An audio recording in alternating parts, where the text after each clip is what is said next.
Anyone having any doubt in any point? किसी कोई confusion, कोई डाउट, कुछ समझ में नहीं आया है किसी पॉइंट पे तो हमसे पूछ सकता है। और एक चीज ये है, अच्छा, एक सेकेंड थिंग ये है कि असाइनमेंट सबने सबमिट कर दिया है। नवाब, हुमा, अभिषेक, जितने लोग आए सबने सबमिट कर दिया है। तो ये ऐसा सब दे नहीं दिया था। हाँ, आप सबने दे दिया है। निधि आपने भी दे दिया है। Yes sir. ओके, नवाब, हुमा,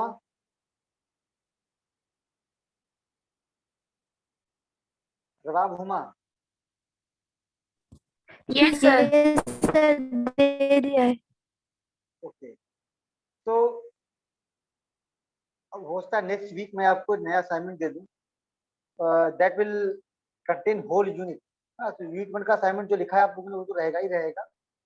यूनिट 1 के बाद जो सॉफ्ट कॉपी आपके पास पड़ी होगी उसी में सेकंड यूनिट ऐड कर दीजिएगा नेक्स्ट पेज से और कंटिन्यू कर लीजिए। ठीक है, क्लियर है? Okay sir. हाँ, तो अब जब सबमिट कीजिएगा तो यूनिट 1 का जो सबमिट किया था वो प्लस आपका जो ये पूरा यूनिट 2 थर्ड 4 एक साथ ही कंबाइन कर दीजिएगा सारा। उसी एमएस वर्ड में नए पेज से शुरू कर दीजिएगा। फ्रंट पेज तो आपका वही है, वहां लिख दीजिएगा unit 2 and then question number उसका डाल दीजिएगा। ठीक है, फिर एक जब यूनिट 2 के क्वेश्चन हो जाएंगे, यूनिट 3 के क्वेश्चन शुरू होंगे तो यूनिट 3 लिख दीजिएगा, वहां तो क्वेश्चन नंबर डाल दीजिए। ठीक है, ऐसे ही कर दीजिए, जिससे दिख जाए कि हाँ ये यूनिट 1 का है, यूनिट 2 का, यूनिट 3 का। तो मैं वो क्वेश्चन नंबर कंटिन्यू करूंगा फ्रॉम यूनिट 1। जैसे हमारे यूनिट 1 में क्वेश्चन 10 क्वेश्चन दिया था हमने, तो 11 12 13 ऐसे क्वेश्चन चलेगा, नंबरिंग ऐसे ही होगी। ठीक है, जिससे आपका पूरा पूरा जो असाइनमेंट है वो एक पीडीएफ फॉर्मेट में है हमारे पास और हम उसको एक बार में चेक कर सकते हैं बंद। ऐसा नहीं कि पहले हम 1 चेक करें, फिर 2 का, फिर 3 का, फिर 4 का, ऐसे नहीं। So I don't need 4 or 5 files. Then I need only single file that will contain all your responses. जितना भी आप क्वेश्चन उसका सब आंसर उसमें होना। एक तो ये है। और सेकेंड थिंग और बीसीए वालों के लिए है कि प्रोजेक्ट अपना जल्दी जल्दी फाइनलाइज करें। हो सकता है जून में सब चीजें हो जाएं आपके minor as well as major दोनों। ठीक है, रिगार्डिंग प्रोजेक्ट, तो उसको आपको जल्दी जल्दी फाइनलाइज करके और जो भी उस पर काम करना है, जो भी समझ में आपको आ रहा है वो शुरू कीजिए। ठीक, और इसके बाद हम चाह रहे हैं कि हमारा कोर्स हो चुका है तो हम एक ग्रुप बना दें आप लोगों का। तो आपको कुछ टॉपिक्स दे दें प्रेजेंटेशन के लिए, जिसे हम कहेंगे फ्लिप क्लास, है ना, FIPPED, फ्लिप्ड क्लास। उसमें क्या होगा कि आप अपने हिसाब से प्रेजेंटेशन बना के लाइएगा। जो टॉपिक होगा मैक्सिमम 10 मिनट्स प्रेजेंटेशन आपके उसमें होंगे। और उसमें जो आप प्रेजेंटेशन का जो स्ट्रक्चर रहेगा, first slide is your front page, जो आपका फ्रंट होगा कि टाइटल टॉपिक क्या है आपका, submitted by, submitted to, that's it. Second आपका जो पेज होगा वो आपका होगा कंटेंट्स, है ना, आउटलाइन जिसे कहते हैं। तो कंटेंट्स एट ए ग्लांस, क्या क्या आप उसमें करने वाले हैं, क्या क्या टॉपिक कवर करने वाले। तो आपका जो मेन टॉपिक है वो रहेगा, उसमें सब टॉपिक क्या क्या आपने लिया होगा। जैसे हमने कहा क्लाउड कंप्यूटिंग डेफिनेशन है, तो उसके अंदर आप बता सकते हैं कि हम डेफिनेशन में क्या क्या चीजें इंक्लूड कर रहे हैं, पास, आयास, सास, ये सारी चीजें रहेंगी। ठीक, ये होगी सेकंड स्लाइड। थर्ड स्लाइड आपको शुरू हो जाएगी प्रेजेंटेशन, जो भी आपका कंटिन्यू करेंगे आपको करते जाएंगे। देन लास्ट स्लाइड आपकी रेफरेंस रहेगी, यानी आपने कहाँ कहाँ से चीजें उठाई हैं। सेकेंड लास्ट स्लाइड जो होगी वो कंक्लूजन रहेगी। तो आपका कोई भी प्रेजेंटेशन आप देने जाते हैं किसी कंपनी में, कहीं इंटरव्यू वगैरह हो रहा हो, वहां अगर प्रेजेंटेशन कहा गया देने के लिए, तो ये 4 स्लाइड मस्ट। क्या क्या 4 स्लाइड्स हैं? That is common to every presentation, every PPT.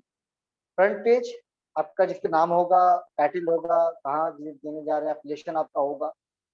Second आपका outline, means which points that you are going to cover in your presentation.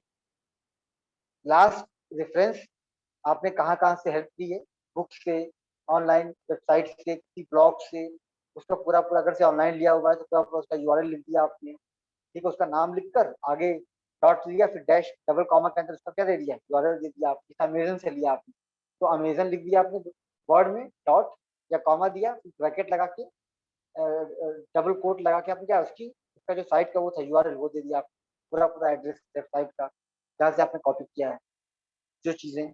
और आपको एग्जैक्ट कॉपी नहीं करना है, होती है हाँ डेफिनेशन आप एग्जैक्ट कॉपी कर सकते हैं, and at the end you can write like this is definition given by NIST like this.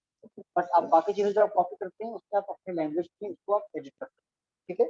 अगर आपने कहीं से फिगर कॉपी किया है तो उसका डिफरेंस दे दीजिए आप, ये फिगर हमने यहाँ से कॉपी किया हुआ, ठीक है। तो ये होता है प्रेजेंटेशन बनाने का तरीका, कैसे प्रेजेंटेशन को बनाते हैं और कैसे आपका प्रेजेंटेशन अच्छा लगे। और बहुत ही ज़्यादा कलर यूज़ करने की ज़रूरत नहीं होती कि बहुत डिज़ाइन कर दिया, जैसे आपने जैसे शादी का डेकोरेशन वैसा करने की ज़रूरत नहीं है आपको, बिल्कुल सिंपल होना चाहिए, है ना? और पावर पॉइंट प्रेजेंटेशन का मतलब क्या है? पावर पॉइंट, इसका मतलब क्या है कि पॉइंट जो है वो आपका पावरफुल होना चाहिए। ऐसा नहीं कि हाँ, डेफिनेशन आप पूरी-पूरी लिख सकते हैं, लेकिन ऐसा नहीं है पूरा-पूरा कंटेंट आप जो बोल रहे हैं वही आपके पीपीटी में पड़ा हुआ है ना? You are just reading the slide, ऐसा नहीं होना चाहिए। पॉइंट होना चाहिए and then after reading that point you have to explain कि वो पॉइंट की मीनिंग क्या है, ठीक है? तो ये होता है पावर पॉइंट प्रेजेंटेशन का मतलब, इसीलिए उसको पावर पॉइंट नाम दिया गया, ठीक है? जो पॉइंट पावरफुल है उसी को मेंशन करना है। हाँ, आप जैसे ईयर है, कोई नंबर है, स्टैटिस्टिक्स है, उसको आप यूज़ कर सकते हैं कि हाँ भाई 2018 में ये हुआ था, 20 में ये हो जाएगा, 22 में ये प्रेडिक्शन है और ये नंबर है आपका कि इनका रेवेन्यू इतना हो गया था। तो वो रेवेन्यू तो आप याद नहीं कर सकते, जो न्यूमेरिक फिगर्स हैं वो आप लिख सकते हैं उसके अंदर, बट एक्सप्लेन आपको ही करना है सारी इन योर ओन वर्ड। और बेटर होगा इंग्लिश में करें, अगर इंग्लिश में नहीं कर सकते तो आप हिंदी में कर सकते हैं, इंग्लिश हिंदी दोनों मिल सकते हैं। बट ये कि प्रेजेंटेशन आपका बहुत ही अट्रैक्टिव होना चाहिए और इफेक्टिव होना चाहिए, ठीक है। नॉलेज होनी चाहिए कंटेंट जो भी आप डिलीवर करने जा रहे हैं। तो ये हुआ आपका फर्स्ट 2 पेज। रेफरेंस का मतलब ये हुआ कि आप रेफरेंस ले रहे, तो आप ईमानदारी आपके अंदर है कि आप जो भी रेफरेंस आपकी जो भी हेल्प ली, किसी बुक से ली, किसी वेबसाइट से लिया, किसी ब्लॉग से लिया, ठीक है, किसी रिसर्च पेपर से लिया आपने, तो उसका आप वहाँ पे रेफरेंस दे रहे हैं कि यस ये मैंने हेल्प यहाँ से लिया, ठीक है, उसका कंट्रीब्यूशन आप उसको दे रहे हैं, हाँ। एंड सेकेंड लास्ट होता है कंक्लूजन, कि आपने जो प्रेजेंट किया, जो आपने प्रेजेंट किया उसको एक समरी पार्ट में आपको बता दूंगा कि आपने क्या क्या इस प्रेजेंटेशन में डिस्कस किया, ये होता है कंक्लूजन। तो ये 4 slides are must for every presentation, चाहे आप यहाँ दे रहे हो, चाहे किसी कंपनी में दे रहे हो, या कहीं भी आप दे रहे हैं, ये होता है प्रेजेंटेशन का तरीका। तो अब हम आपकी प्रेजेंटेशन स्किल चेक करेंगे, तो इसके भी वेटेज होंगे, ठीक है। इंटरनल मार्क्स होता है जो 30 नंबर का या जो 10 नंबर का उसमें हमारे पास होता है, 20 मार्क्स आपके एग्जाम होते हैं जो इंटरनल वगैरह जो भी आप हो रहे हैं, तो वो 30 मार्क्स में से हम 10 मार्क्स हमारे पास होता है, तो 10 मार्क्स में इसका भी वेटेज होता है। तो आप ये कह सकते हैं सर बहुत लोग क्लास नहीं कर रहे हैं, उनको मार्क्स कर रहे हैं, उनको 0 मार्क्स देंगे, ठीक है।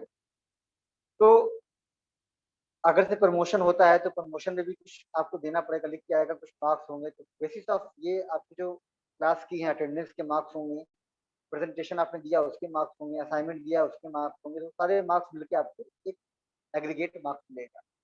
तो ऐसा नहीं है कि जो आप कर रहे हैं, जो क्लास अटेंड कर रहा है उन्हीं को परेशान कर रहे हैं, ये परेशान नहीं कर रहा हूँ मैं, ये आपका खुद का भी पर्सनालिटी डेवलपमेंट, जो प्रेजेंटेशन में लूंगा ये आपका खुद का भी पर्सनालिटी डेवलपमेंट है कि आप कैसे चीजों को प्रेजेंट कर रहे हैं। इसके अंदर बहुत सारी स्किल आपको डेवलप करेगी। फर्स्ट, आपको राइटिंग स्किल, कि आपको प्रेजेंटेशन बनाने के लिए कौन कौन से पॉइंट आपने यूज किए हैं उस टॉपिक को डिलीवर करने के लिए, डिस्कस करने, वो टॉपिक कॉन्टिन्यूस सेशन में है या नहीं है, आपस में उस टॉपिक के रेस्पेक्ट में वो रिलेशन में है या नहीं, ओके।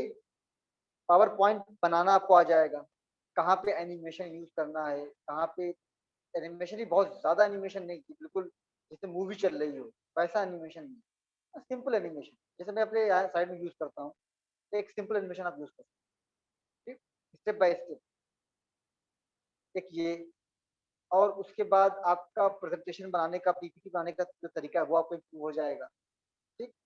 और ऑब्वियसली आपकी ओरल स्किल, जो आप कम्युनिकेशन स्किल जिसे कहेंगे वो, तो writing skill, communication skill, presentation skill, सारी चीजें इंप्रूव हो जाएंगी आपकी प्रेजेंटेशन जब आप देंगे। तो ये आपके लिए बर्डन नहीं, इसको बर्डन मत मानिए, ये आप अपने लिए एक तरह का कह सकते हैं कम्युनिकेशन स्किल डेवलपमेंट प्रोग्राम मान सकते हैं कि क्लास के अंदर आप कम्युनिकेशन स्किल डेवलप कर, और इसमें हेजिटेट मत कीजिए। हो सकता है बहुत से लोग आप पे हंसे, हो सकता है हंसेंगे भी कि इनको बोलने का तरीका नहीं आ रहा है या प्रेजेंटेशन सही नहीं है, कोई बात नहीं है, यही तो प्रैक्टिस है, अभी तो क्लास चल रही है, क्लास में कोई बात नहीं है। लेकिन जब आप बड़ी बड़ी कंपनी में जाएंगे काम करने के लिए, वहाँ प्रेजेंटेशन दे रहे होंगे, तो वहाँ पे आपका प्रेजेंटेशन मैटर करेगा। ठीक है, वो प्रोजेक्ट आपको मिलना है कि नहीं मिलना है, नहीं मिलेगा तो कंपनी आपको बाहर भी का रास्ता भी दिखा सकती है कि आपने प्रोजेक्ट सही से नहीं, तो वहाँ पर लॉस है, यहाँ पे कोई लॉस नहीं है ना, यहाँ पे हमेशा गेन ही गेन है।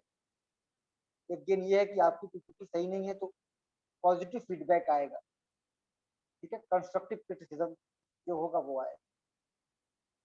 ठीक है, तो एक प्रेजेंटेशन आपकी बहुत सारी स्किल को डेवलप करती है। ठीक, क्लियर है Faheem?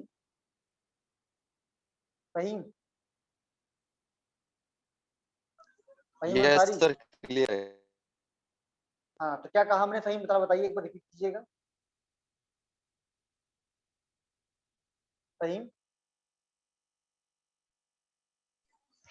Yes sir.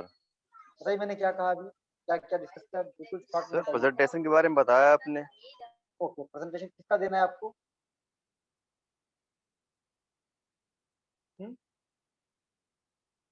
Faheem, yes sir, आपकी आवाज बहुत कट रही, लैग हो रही सर आपकी आवाज। आवाज रैक हो रही है। अली जमन,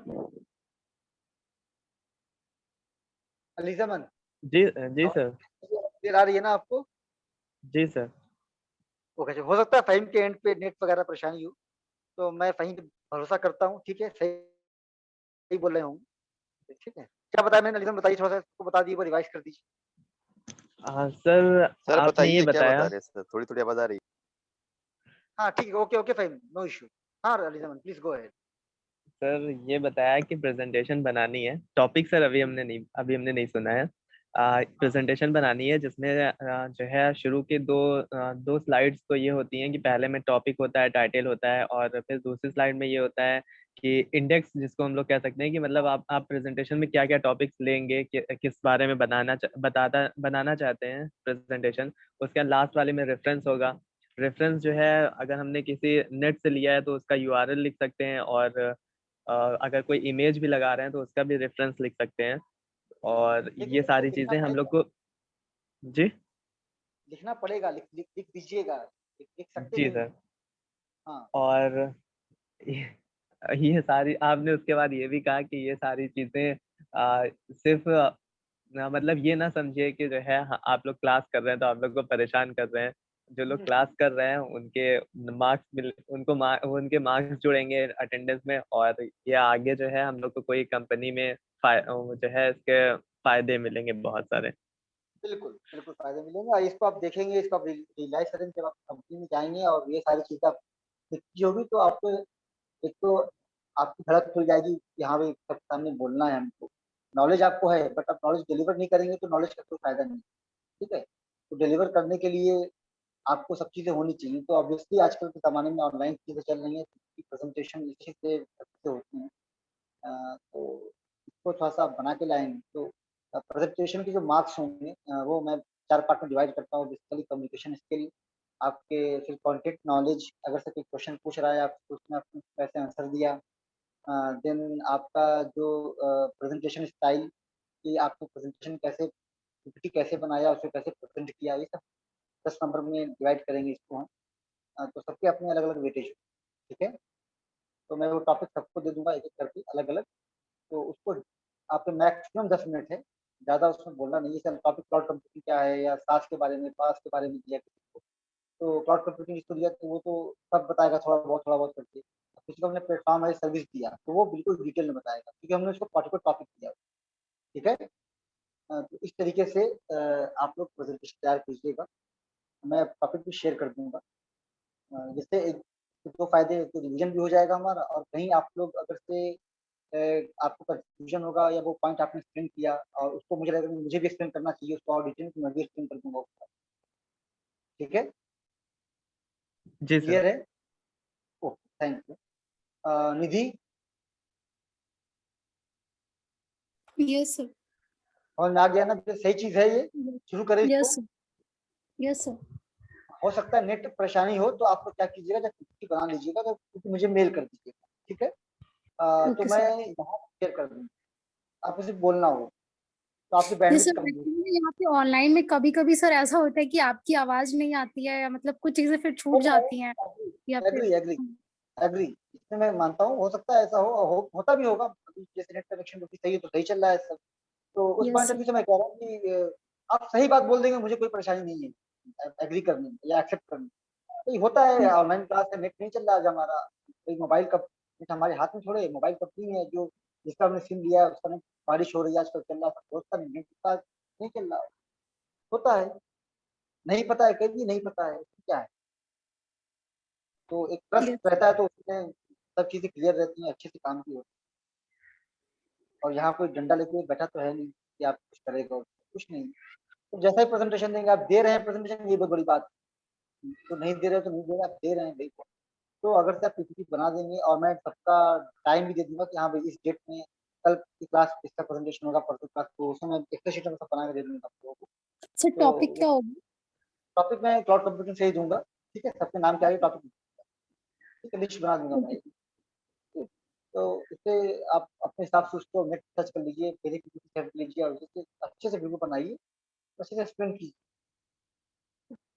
अब जैसे मैंने अभी अभी सर्च किया कि इंटरेस्टिंग फैक्ट अबाउट क्लाउड, तो रिसेंट में जितनी चीजें थी सब बता।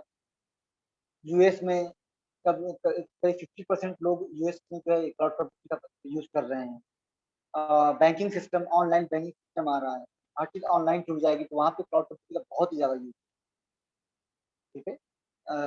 और उसके बाद आपका रेवेन्यू जनरेशन हो रहा है, और जैसे एक ने बहुत अच्छे समझाया था कि cloud computing is just like insurance. जैसे आप अपनी हेल्थ पॉलिसी का इंश्योरेंस लेते हैं, अगर से आपको कुछ हो जाएगा तो आपकी फैमिली को वो चीज़ें मिल जाएँगी, या आपको कुछ होता है तो आपके जो इलाज में खर्चा आएगा वो मिलेगा। वैसे ही आपके चीज़ें क्या है, आपका डेटाबेस, आपका डेटा, आपकी इन्फॉर्मेशन क्लाउड पे स्टोर है।